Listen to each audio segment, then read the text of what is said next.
It can be really hard to write about water issues.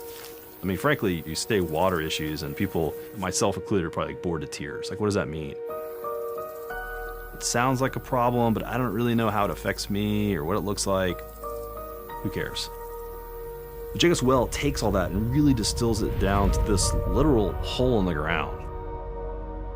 It is the canary in the coal mine of the overall health of this aquifer that hundreds of thousands of people depend upon. My name is Forrest Wilder. I'm a writer with Texas Monthly, and I wrote Who's Killing Jacob's Well?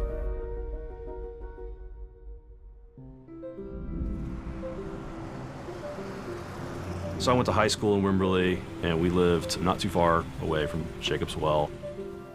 Wimberley's filled with all these awesome swimming holes, but this is one of the best and is like a really special place because of how the water comes from deep underground in this cavern into this one little chasm at the surface.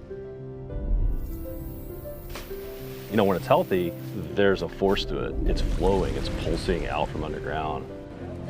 There's not too many spots like that I've ever seen in Texas or maybe even the world. But these days, it's just kind of in a diminished state. Jacob's Well has just kind of stopped flowing for long periods of time. I remember visiting for the story that I did, I think it was July of 2022.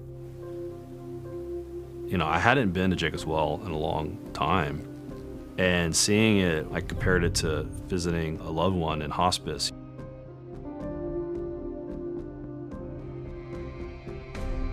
It was kind of heartbreaking to see how much it had declined and diminished. And so I just had to wonder, like, you know, how did this happen?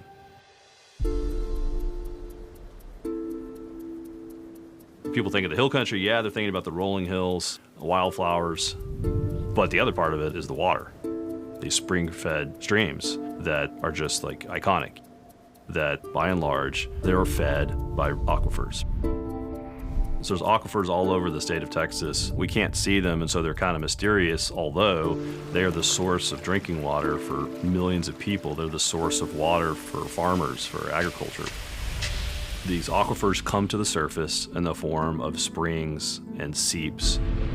So Jacob's Well is the expression of the Trinity Aquifer at the surface. So what it's telling us is not just this natural feature is being destroyed, it's also telling us that the regional water supply is under threat and in jeopardy. Yeah, so there's no flow coming out of Jacob's Well at this level. You can see the normal gauge height is here. Wow. This is as low as it gets, really. David Baker is the patron saint of all things water related in the Wimberley area, and the founder and longtime leader of the Watershed Association. This is very concerning. This spring has flowed for millions of years, and 2000 was the first time it stopped flowing. It's basically we're pumping out more than is going in. Yeah. So it's like a bank account. We're spending more than we're depositing, and part of that is drought, but a big part of it is the pumping for the development. Texas is booming, right? We have this huge population growth. Hays County is kind of like right in the middle of all that. So it's one of the fastest growing places in the country. And so as this area has boomed, one of the consequences has been a lot of additional pumping on this aquifer that is a pretty finite resource.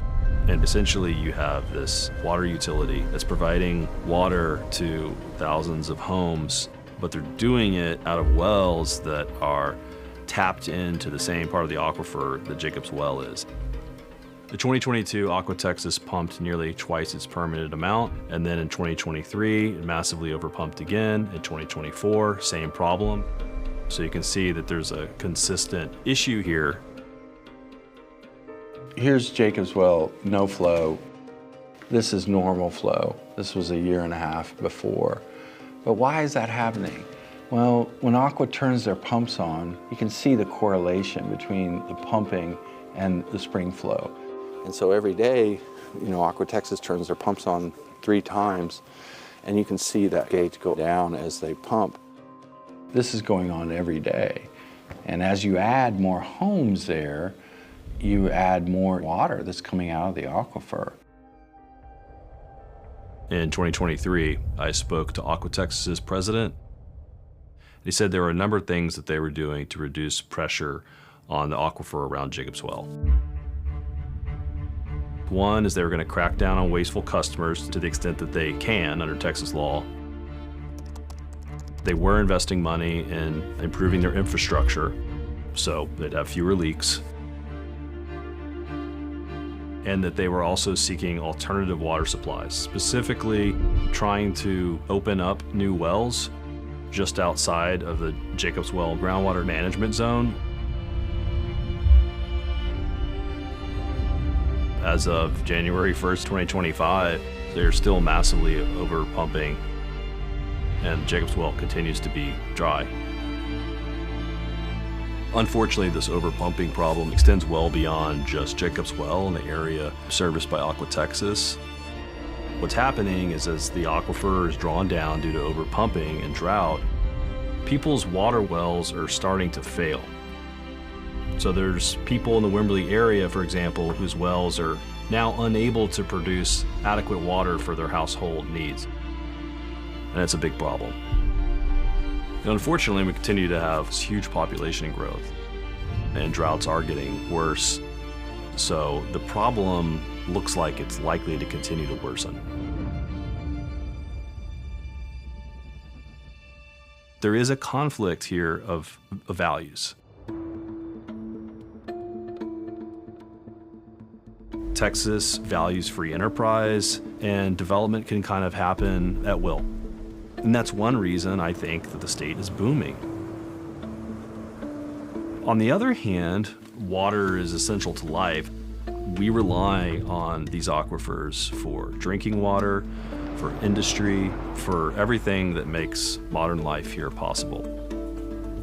Jacob's Well, it's telling us that this aquifer is under stress, that it's essentially being depleted and mined slowly over time, and the consequences of that are immensely important. Jacob's Well is forcing us to focus on something that maybe people have never really given much thought to. There's great value in looking beyond. It makes me think hard about my day-to-day life. A huge part of my job is just paying attention. These people are often forgotten the same way that that building had been for decades. It's important to write about things that are often overlooked. It opens up whole worlds that I'd never thought about.